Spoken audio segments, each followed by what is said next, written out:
Балалар, қазір бізде қазақ тілі сабағы, бүгінгі сабағымыздың тақырыбы балалар зат есім. Сабағымыздың мақсаты тыңдаған мәтін бойынша қойылған сұрақтарға жауап беру, мәтінде жалпы не туралы айтылғанын түсінесің. Сөйлемнен зат есімді тауып, олардың түрін ажырата білесің. Балалар, біз қазір сендермен қазақ тілде өнер бөліммен танысып жатырмыз. Бұлай болса, біз балалар қазақ тілін сендермен өнер бөлімі туралы өтіп отырмыз. Енді мына неге сөздерге сұрақ қоямыз. Асылбек. Тамаша. Інжу. Әмірхан.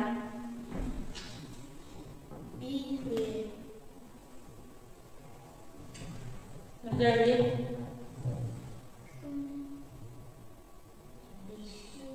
Жауап берші. Толық сұраққа толық жауап береміз. Айнұр. Не ки. Маржан.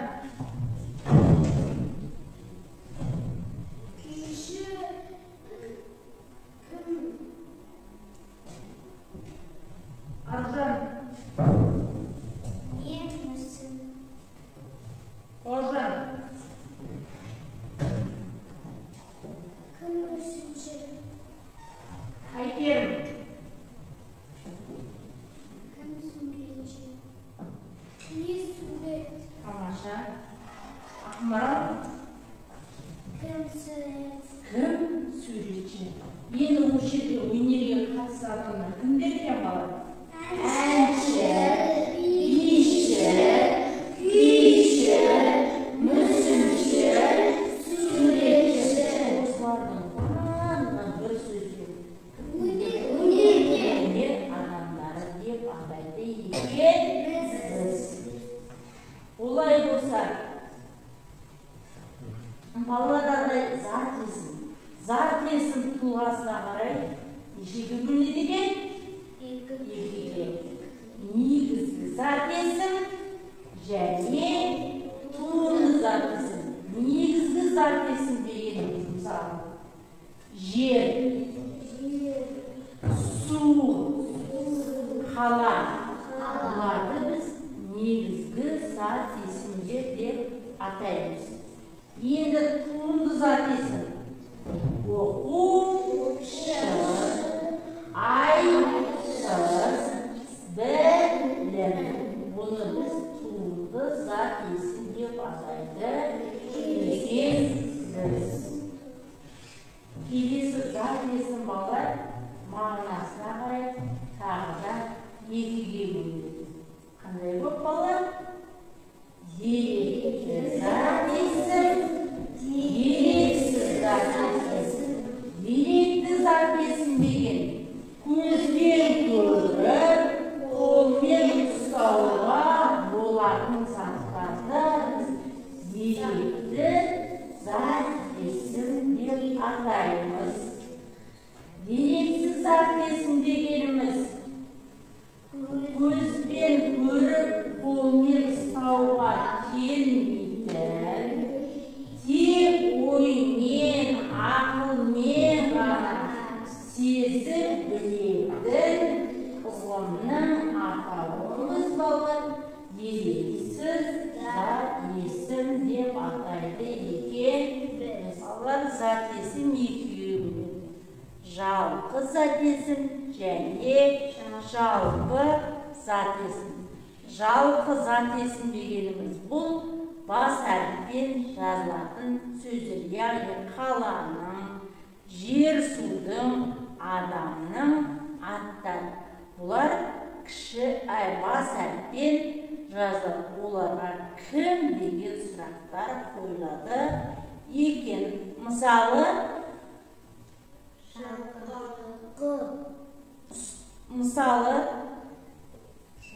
Әйгерім.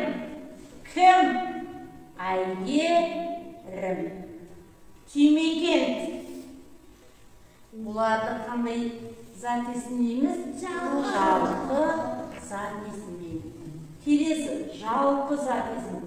Жалпы зат есім дегеніміз ол бала кіші әріппен жазылады. Яғни ол жансыздардың барлығын біз жалпы зат есім деп атайды екенбіз. Олардың барлықтары кім, не деген сұрақтар қойылады екен.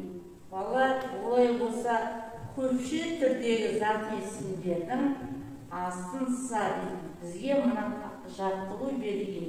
Осыны орындайды. Ауданда суретші тар, дер, лер жарысы өтті.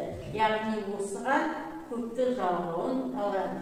Ауданда суретші лер жарысы өтті. Бала, лер, дар, ла, сурет салуды жақсы үйренген. Яғни бұл жерде балалар сурет салуды жақсы үйренген. Жеңімпаз, дар, дер, тарға сыйлықтар, дар, тер тапсырылды. Яғни бұл жерде бала жеңімпаздарға сыйлықтар тапсырылды екен. Олай болса, балалар, бүгін біз сендермен зат есіммен танысып, енді зат есімнің ережесін қайталап өтейікші әңгіме балалар. Зат есім дегеніміз не? Інжу, ал інжу. Зат есім заттың атын білдіретін сөздері зат есім емі. Зат есімге кім, кімде, не, нелер деген сұрақтар қойылады. Тамаша. Мысалын келтіріп кім? Зат Кім? кім Адам. Тамаша. Тағы да Мағжан. кім әке, Кім әке? Әмірхан айта қойшы. кім оқушы, Кім оқушы? Жәнерке. кім ана, Тамаша. Енді не деген сұраққа мысал келтірейікші. Зат есімі не? Жәнерке. Айнұр. не тақта, Тамаша. Бауыржан. не қала, не ручка, не терезе. Тамаша.